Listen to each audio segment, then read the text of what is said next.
Hi, I'm Greg. I'm going to tie a Randall Kaufmann's orange stimulator. It's a great little pattern. In bigger sizes, you can use it for a stonefly. You can tie it all the way down into 18s, and it'll work well for a caddis imitation as well.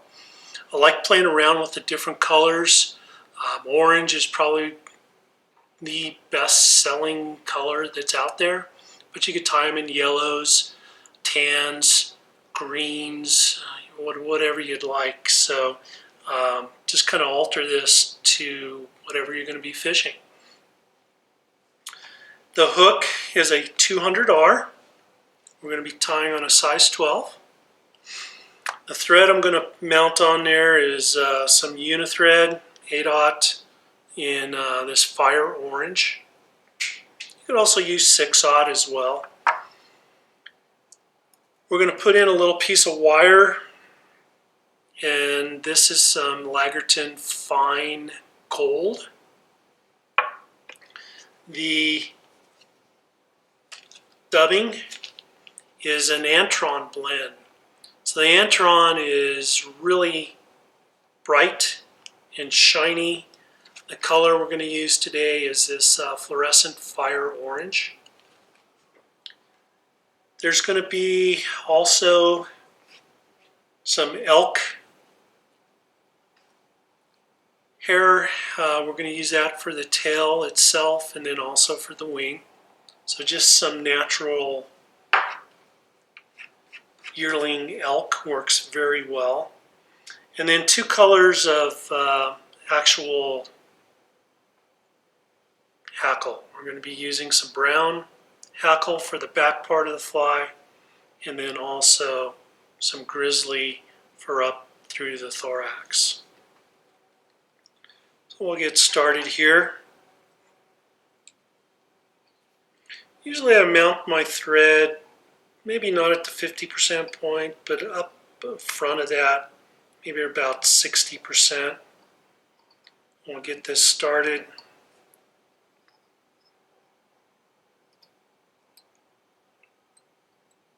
Bring our thread right back to where it's just almost above the barb of the hook.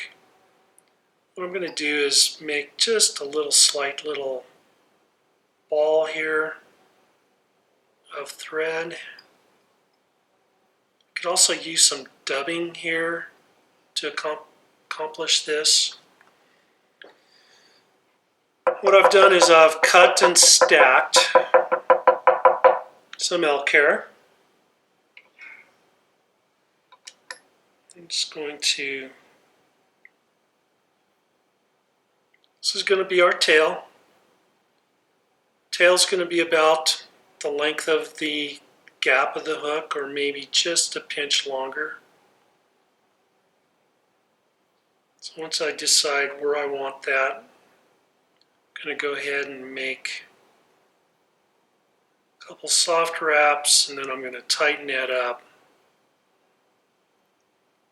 Kind of eyeball this, see if I like the length of that. That'll work.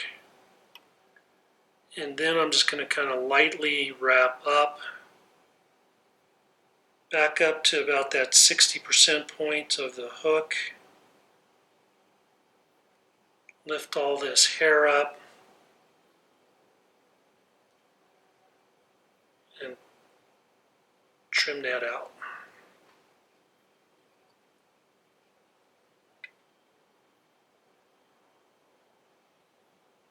So this underbody of elk hair is going to kind of act also to help keep this fly a little buoyant.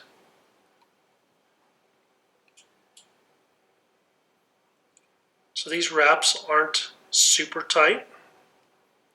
I might tighten it up as I go back down to the tail, just to make sure everything's on top of the hook and it flares a little bit, creating an illusion of a tail on a stonefly. Then we're going to mount some wire.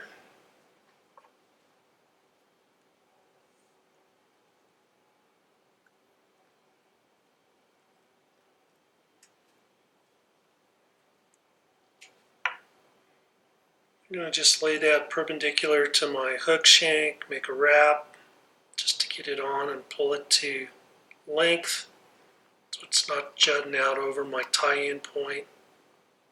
And just bring that right back down to tail. And we'll get some of this Antron dubbing. Antron dubbing is pretty coarse, as you can see. Kind of get it going into the right direction just by pulling and stacking a couple times. Little dubbing wax on my finger. I don't use a lot, just enough to give myself a little bit of purchase.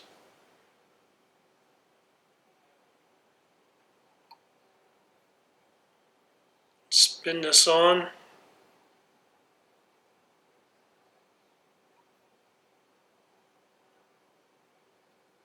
Again, a little bit of dubbing on a lot of thread.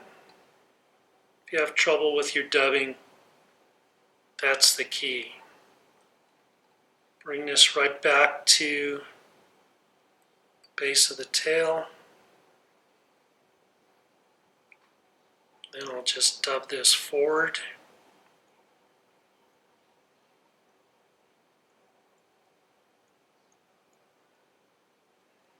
Like most of our flies, we want to create a little taper. I also want to show you another little technique here where I can have some dubbing where I've just started onto the hook or onto the thread, and then I'm just going to pull it off. I'm not going to be too concerned about getting all of this on right at this point. So if I get that anchored, then at this point I can twist it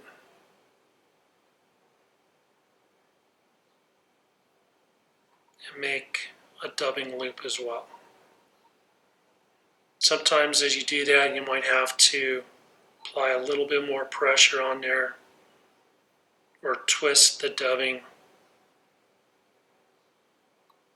to tighten it back up. A couple little different techniques there. So I've grabbed some hackle and I've undersized this hackle quite a bit.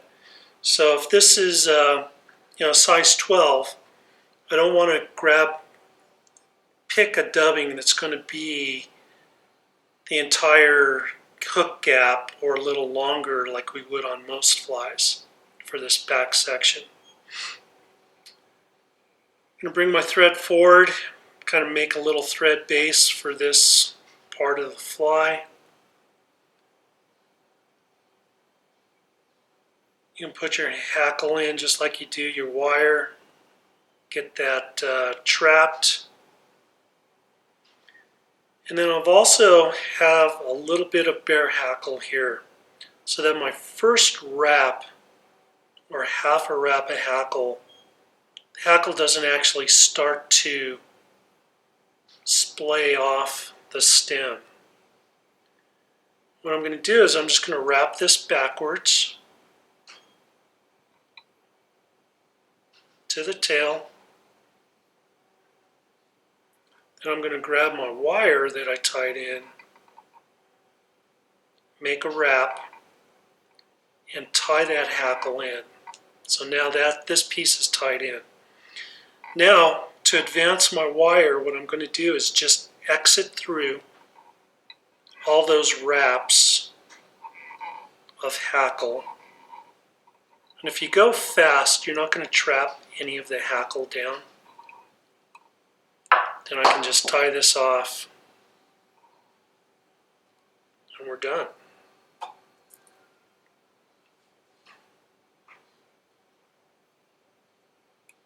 So what I did there is I tied in this hackle just like we would an L-Care caddis or an L-Troth style caddis. Now we're going to grab a little bit more of our elk hair.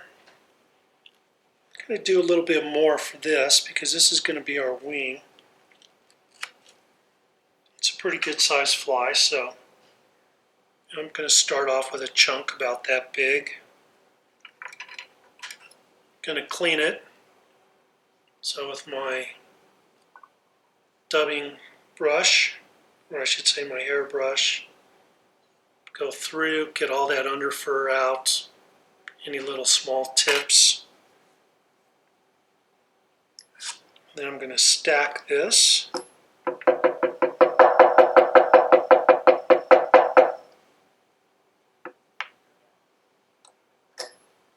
I like to clean this a couple of times. Sometimes I'll even cut off the butt sections to make this even cleaner. Get a little bit more of that under fur out.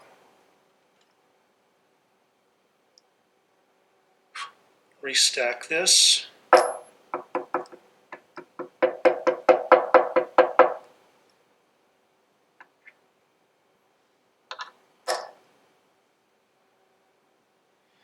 Going to measure the wing to about just shy of the tail. Lay it flat on top of the hook. Maybe spin my bobbin to kind of tighten my thread up.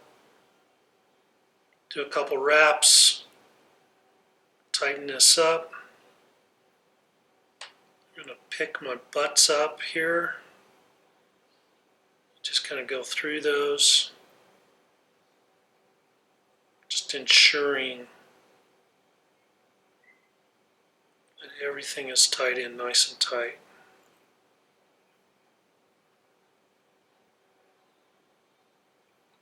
Really makes for a nice secure wing.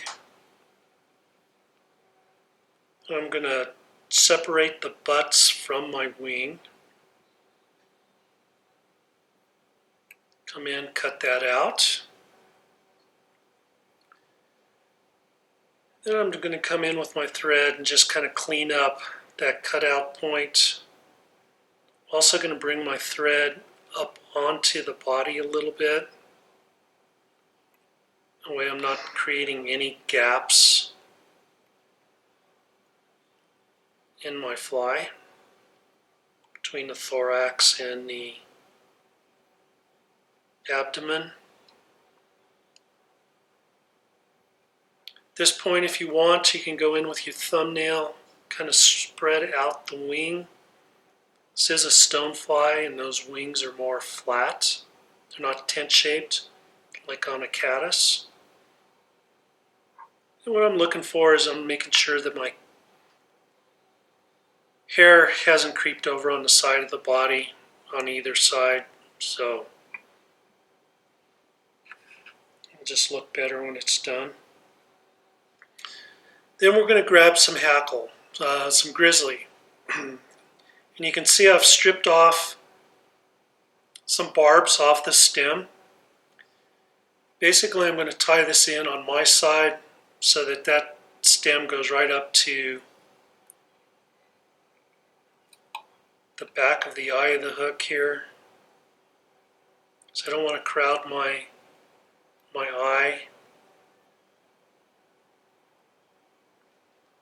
Also, by doing that, I'm not going to have any little bumps or ladders in this thorax. So everything will lay down and tie up a little better.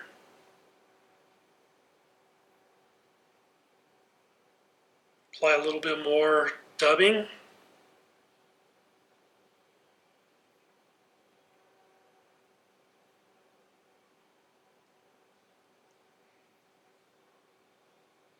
And on the thorax too,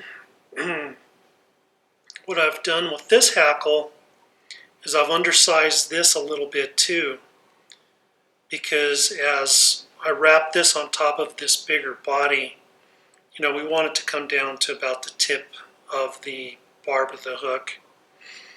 And I'm starting my dubbing at the front and dubbing up the hill So I've kind of created a foundation from that first wrap of dubbing, and that way my dubbing isn't going to just fall down to my eye.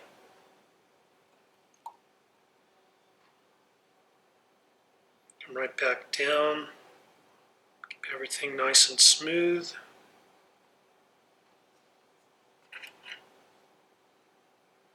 Pull my hackle up.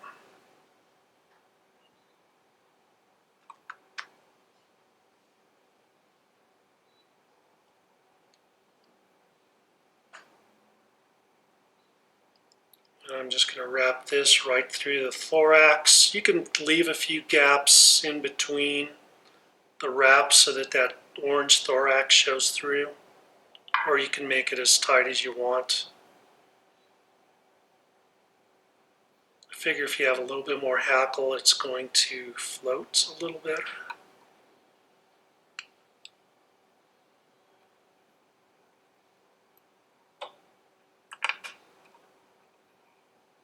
It slipped on me just a pinch, so I'm going to unwrap this. Now's the time to do that if that did slip.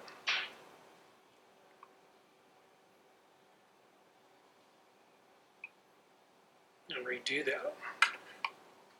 So my hackle broke right at the very end.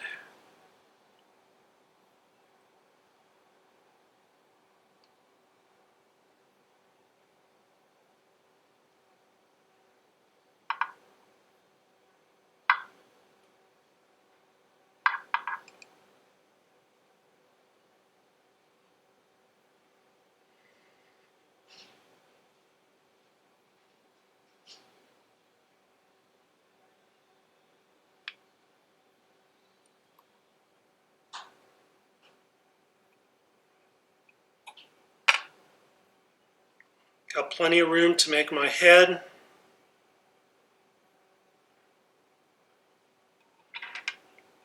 And I can just whip finish.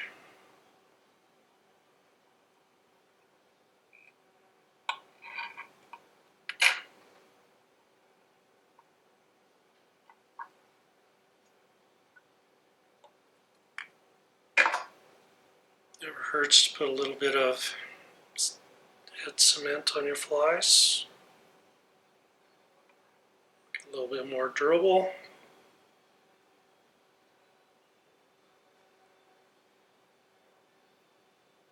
And that is Kaufmann's Stimulator in an orange. Pretty fun fly to tie. A lot of folks will say, boy, that looks pretty hard. Basically, if you can tie an elk hair caddis, we've just put two flies together, and or two caddises together, basically. And there we go.